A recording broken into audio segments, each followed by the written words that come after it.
Good morning all of you. हमने कल हमारी जो लास्ट क्लास हुई थी उसमें हर्डमानिया को पढ़ा था और हमने हर्डमानिया की विशेषताएं पढ़ी थी। सभी को आवाज सही आ रही है? अगर आवाज सही आ रही है तो हम कर लेना। आवाज सही आ रही है? हमने कल जो हमारी क्लास हुई थी उसमें हर्डमानिया के बारे में पढ़ा था। अब देखिए, हर्डमानिया के बारे में मैंने कल जो रिवाइज किया था वापस कर देते 2 मिनट के अंदर, कि अपन ने ये बताया था कि हर्डमानिया एक समुद्री जीव है और जो समुद्र तट में समुद्र के तली के अंदर रहता है। और इस जीव में अगर एक रफली डायग्राम की बात करूं तो मैं कह सकता हूं कि मैंने जो कल एक डायग्राम बनाया था उसमें मैंने ये बताया था कि इसके शरीर में 2 छिद्र उपस्थित होते हैं।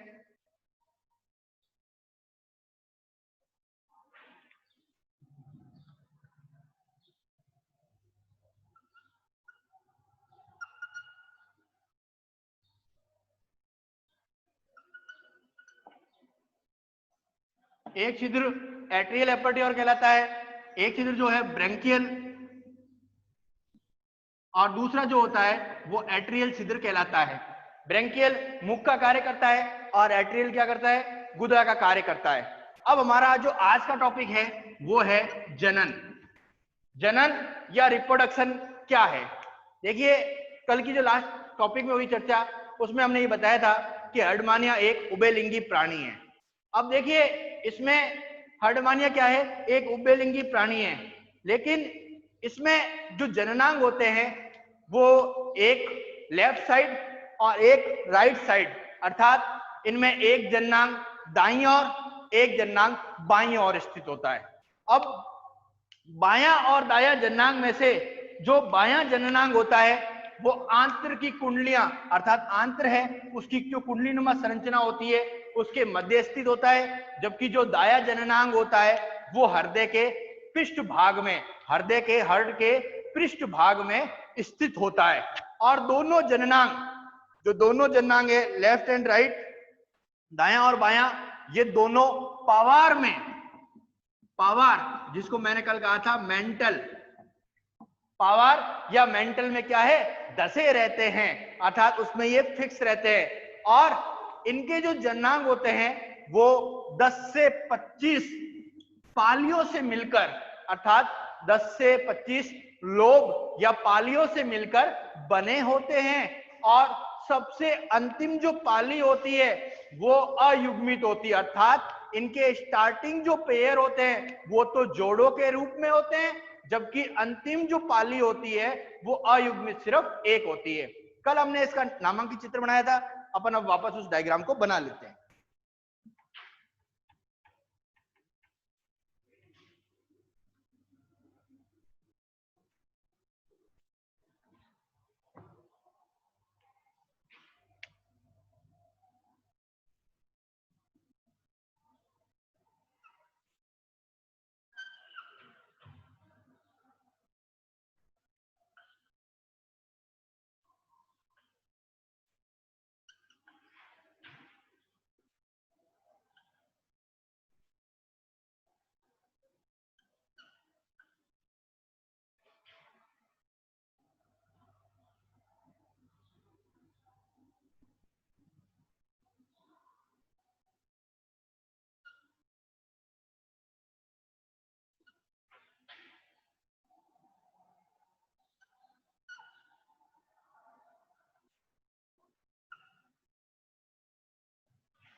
अब ये 2 पालियां हैं, अर्थात मैं कह सकता हूं एक बाईं और एक दाईं पाली।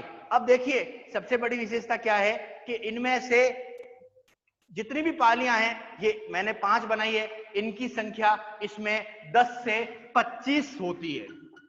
ये ध्यान रखिएगा, ये जो पालियां लोब है इनकी संख्या 10 से 25 होती है। और सबसे बड़ी विशेषता क्या है, जो प्रारंभिक पालियां हैं वो तो क्या होगी, युग्मित होगी, अर्थात पेयर्ड या जोड़े के रूप में होती है, अर्थात एक ऊपर एक नीचे, एक ऊपर एक नीचे, फिर एक ऊपर एक नीचे। लेकिन जो अंतिम पाली होती है वो क्या होती है, अयुग्मित, अयुग्मित होती है। और ये सबसे बड़ी विशेषता क्या है कि इन सभी पालियों में अगर सबसे ज्यादा किसी का आकार बड़ा होता है तो वो इसी पाली का होता है, पिछली पाली का।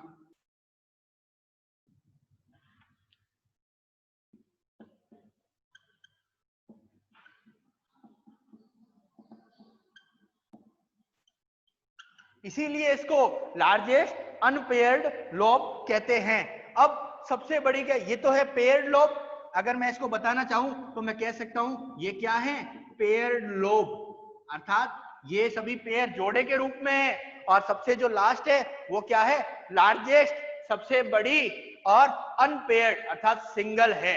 अब क्या है, इन्हीं पालियों के मध्य, इन्हीं पालियों के मध्य, इन्हीं लोब के मध्य दोनों प्रकार के जननांग अर्थात नर जननांग और मादा जननांग उपस्थित होते हैं। तो आप साथ में इसका डायग्राम बनाते रहिएगा, क्योंकि अपन इसको एक एक पॉइंट वाइज पढ़ेंगे।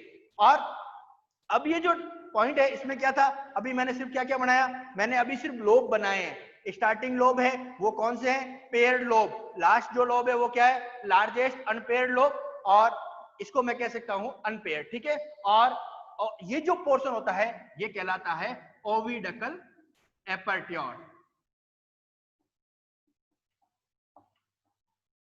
अब सबसे बड़ी विशेषता क्या आती है, अब इन्हीं दोनों पालियों के मध्य क्या होते हैं, जननांग उपस्थित होते हैं।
अब देखिए, ये जो बाहरी स्ट्रक्चर है उसके बाद मैंने इनर स्ट्रक्चर को मैंने रेड मार्कर से यूज किया है। और अब इन्हीं में ये दोनों प्रकार के जननांग उपस्थित होते हैं।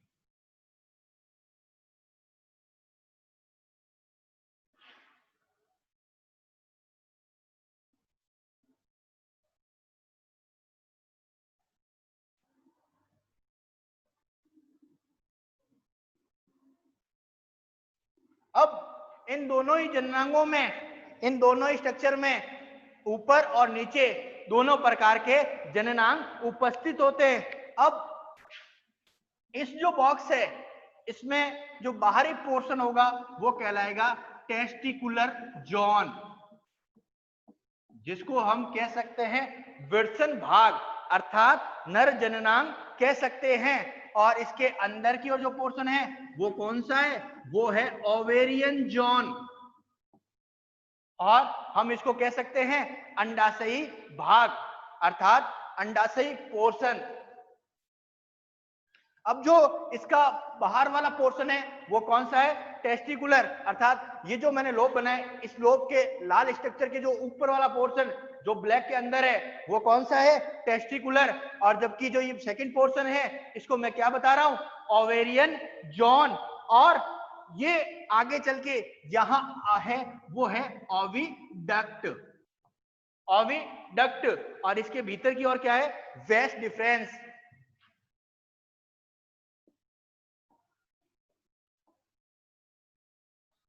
Waste difference.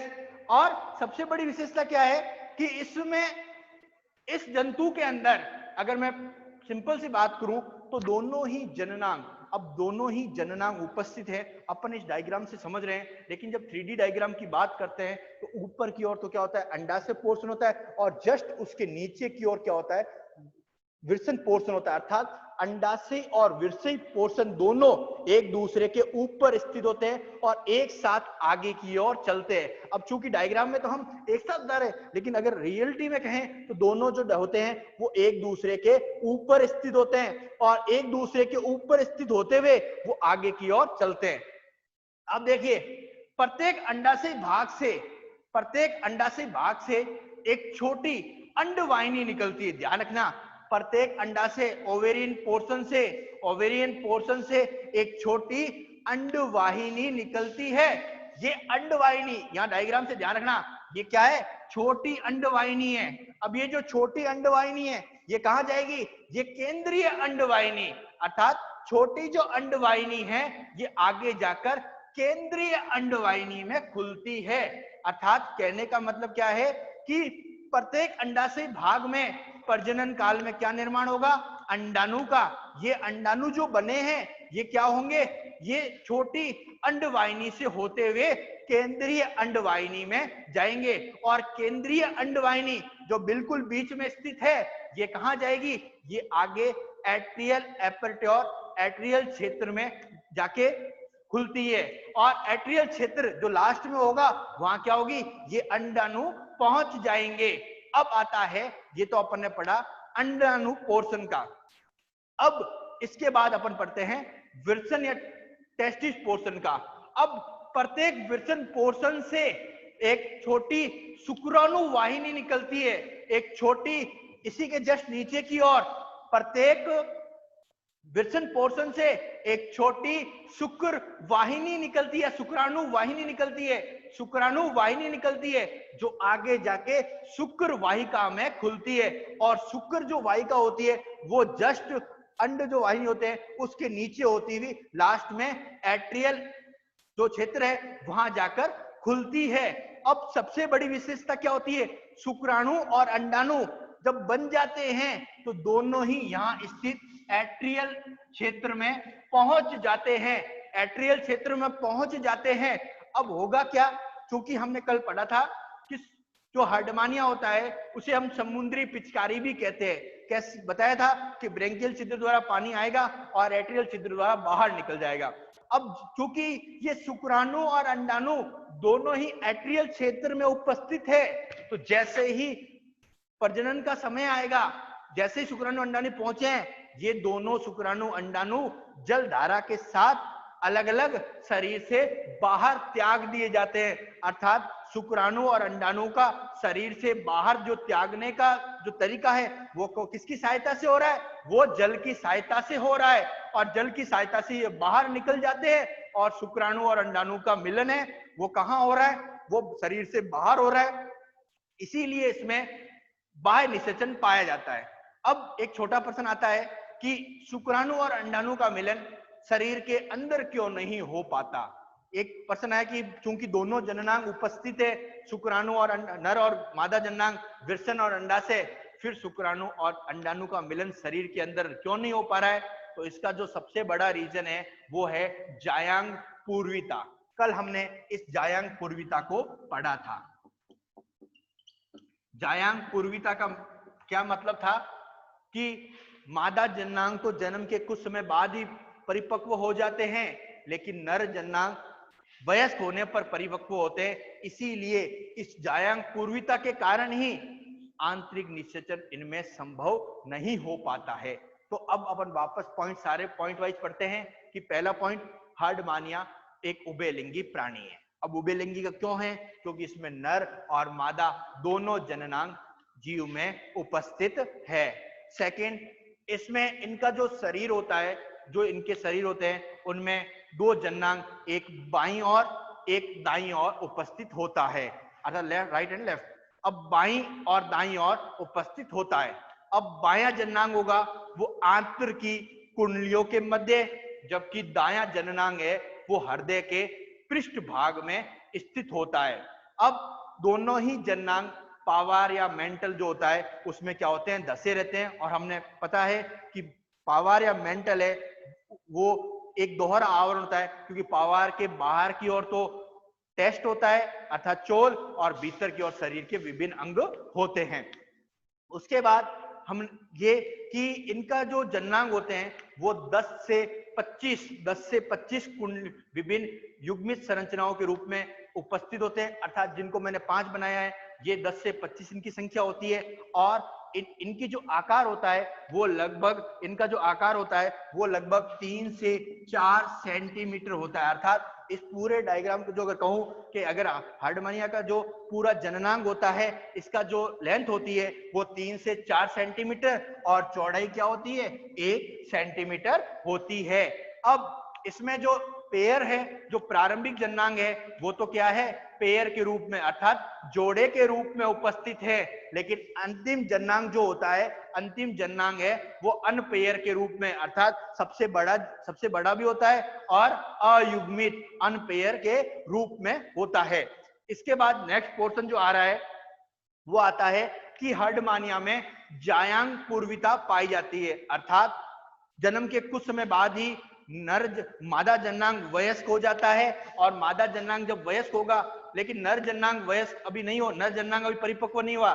मादा जननांग तो परिपक्व हो गया है लेकिन नर जननांग परिपक्व नहीं हुआ है। और वयस्क होने पर ही नर जननांग परिपक्व होता है और प्रजनन की क्रिया होती है। अब जायंत पूरिता में कैसे पहचानेंगे, मैं वापस एक बार रिवाइज कर देता हूं।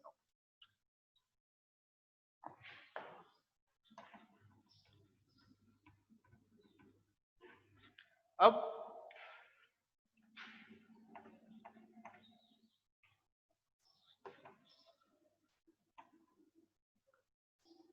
नर और मादा,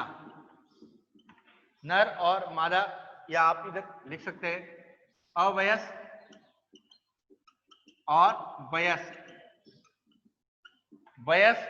अवयस्क और वयस्क, अर्थात एक छोटी स्टेज और एक मैच्योर्ड हो गया। अब नर और मादा, अगर आपको जायंग पूर्विता को समझना है आप इस प्रकार का एक छोटा चार्ट बना लीजिए जिसे अपने आसानी से समझ सकते हैं कि जायंग पूर्विता क्या होगी। अब देखिए नर का जो जननांग होगा, अर्थात जब नर अवयस्क है अर्थात अभी जन्म लिया ही कुछ समय बाद वही है, तो नर का जो जननांग होगा वो आकार में छोटा होगा। और हमें पता है कि नर जननांग कौन सा होता है, वृषण या टेस्टिस होता है। इसका मतलब नर जननांग आकार में छोटा होगा और कैसा होगा, हल्के लाल रंग का होता है। जब यह नर वयस्क हो जाएगा तो इसका जननांग एक तो आकार में बड़ा हो जाएगा और गहरा ईंट जैसा लाल हो जाएगा। अर्थात क्या परिवर्तन हुआ, जब ये बच्चा था तो इसका जननांग है वो हल्का लाल था और छोटा था, और जैसे ही वयस्क हो गया इसका जननांग बड़ा और गहरा ईंट जैसा लाल हो जाता है। अब मादा में क्या होगा, मादा को जो जननांग है, जब वो हार्डमानिया अवयस्क है तो मादा का जननांग है वो कैसा होगा, गहरा लाल रंग का। लेकिन जैसे ही हार्डमानिया वयस्क हो जाता है मादा का जननांग कौन सा है, अंडाशय ओवेरी, तो वो चेंज होगी कैसी हो जाएगी, गुलाबी रंग की। अर्थात अगर किसी हार्डमानिया के जननांग का डिसेक्शन करे, विच्छेदन करे, और हमें अगर हल्के लाल और गहरे लाल मिले तो इसका मतलब वो हार्डमानिया क्या है, अवयस्क। और मुझे ईंट जैसा लाल रंग और गुलाबी रंग मिले तो इसका मतलब वो जीव कैसा है, वयस्क है। तो ये अभी अपन ने इनके नर और मादा जननांग के बारे में पढ़ा। अब अपन बेसिक जानते हैं कि शुक्र जनन क्रिया द्वारा शुक्राणुओं का और अंड जनन क्रिया द्वारा अंडाणुओं का निर्माण होता है। ये शुक्राणु और अंडाणु जो होते हैं वो कहाँ जाएंगे, बनने के बाद शुक्राणु शुक्रवाहिका द्वारा एट्रियल क्षेत्र में और अंडाणु अंडवाहिनी द्वारा एट्रियल क्षेत्र में अलग अलग। देखिए ध्यान रखिएगा कि जो शुक्राणु और अंडाणु का जो स्टोरेज है वो अलग अलग होता है, क्योंकि दोनों अगर मिल गए तो निषेचन हो जाएगा, इसीलिए दोनों को अलग अलग एकत्रित किया जाता है। अब जब प्रजनन काल आता है तो क्या होगा, शुक्राणु और अंडाणु जो होंगे वो शरीर से बाहर त्याग दिए जाएंगे। अब आता है निषेचन, फर्टिलाइजेशन।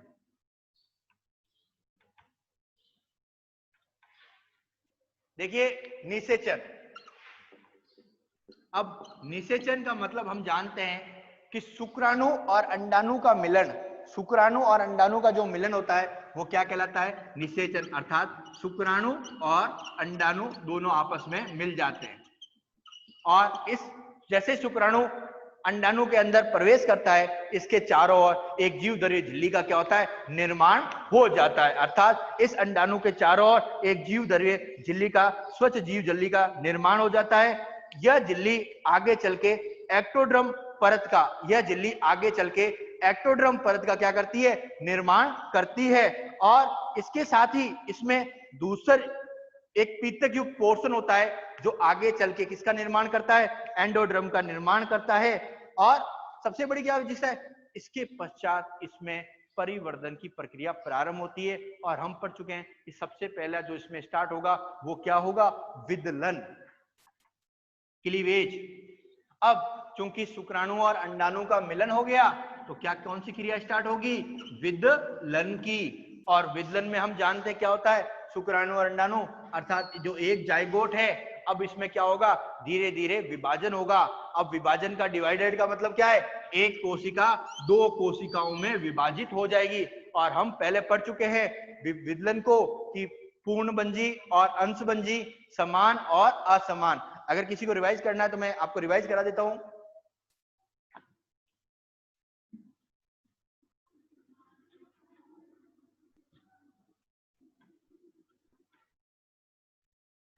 मैं चार डायग्राम से आपको एक रिवाइज करा देता हूं कि विदलन होता किस प्रकार का है।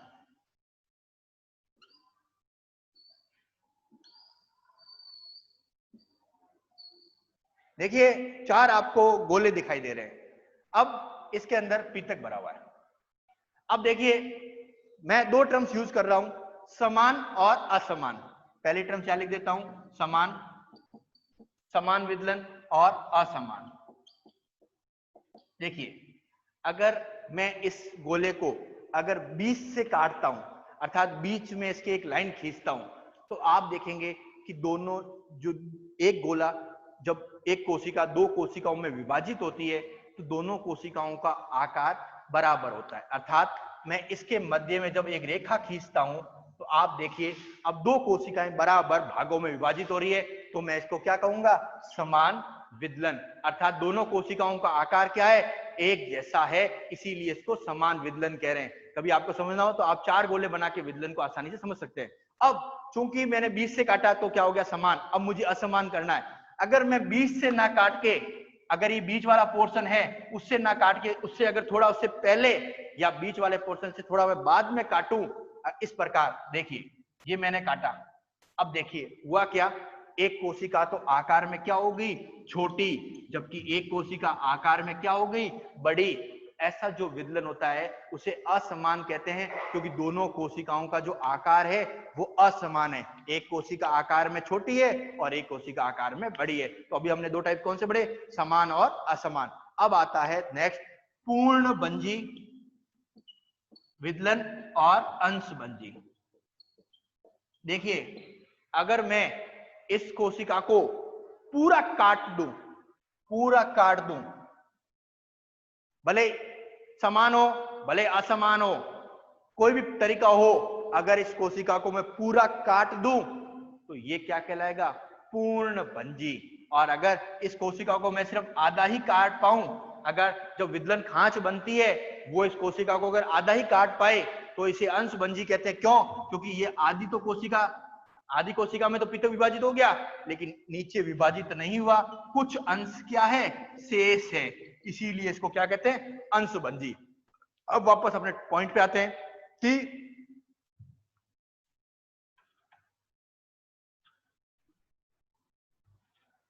ये विदलन एक कोशिका है। अब क्या होगा, आगे चल के यही कोशिका आगे चल के दो कोशिकाओं में विभाजित हो जाएगी।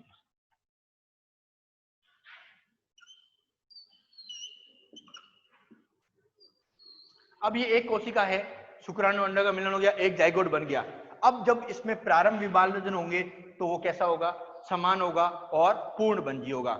लेकिन जब ये अब एक से कितनी बन गई, 2, लेकिन जब आगे चल के ये 2 से 4 और 4 से 8 कोशिकाओं का निर्माण होता है तो ऐसा विदलन असमान प्रकार का हो जाता है। अर्थात प्रारंभ में तो क्या होता है, कोशिकाएं बराबर विभाजित हो रही है, लेकिन कुछ समय बाद ये विदलन असमान प्रकार का होता है। कब, जब 1 से 2, 2 से 4 और 4 से आगे 8 कोशिकाओं का निर्माण होता है तो इस कंडीशन में विदलन जो होता है वो कैसा हो जाता है, वो विदलन असमान प्रकार का हो जाता है। अर्थात कुछ कोशिकाएं तो कैसी होगी, आकार में बड़ी होती है, जबकि कुछ कोशिकाएं क्या होगी, आकार में छोटी होगी।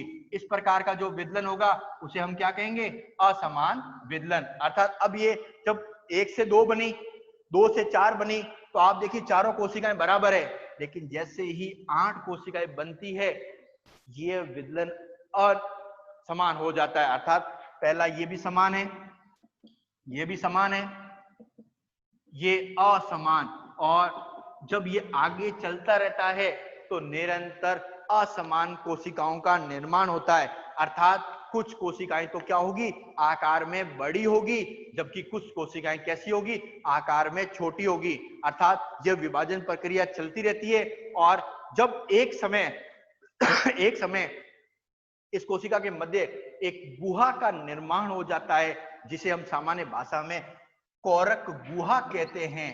जब एक मध्य एक गुहा का निर्माण हो जाता है उस पोर्शन को हम क्या कहते हैं, कोरक गुहा कहते हैं। कोरक गुहा उस कंडीशन के अंदर हम भ्रूण को जो है वो ब्लास्टुला कहते हैं। अर्थात ब्लास्टुला कहते हैं उस कंडीशन के अंदर इस भ्रूण में एक गुहा का निर्माण हो जाता है। अब सबसे बड़ी विशेषता होती है कि हमने कौन कौन सी स्टेज पढ़ी। सबसे पहले हमने विदलन पढ़ ली और विदलन के बाद हमने क्या बताया, एक कोशिका के मध्य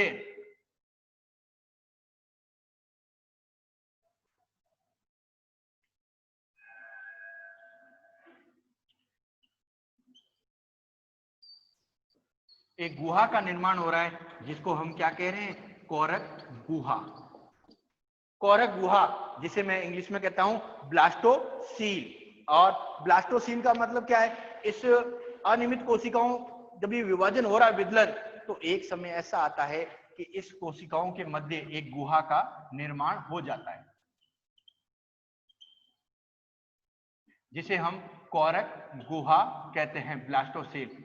और इस कोरक गुहा के जो जस्ट पश्चात कुछ समय बाद जो नेक्स्ट स्टेज शुरू होता है वो कौन सा होता है, गैस्ट्रुला होता है, जिसको हम अपनी नेक्स्ट क्लास में पढ़ेंगे।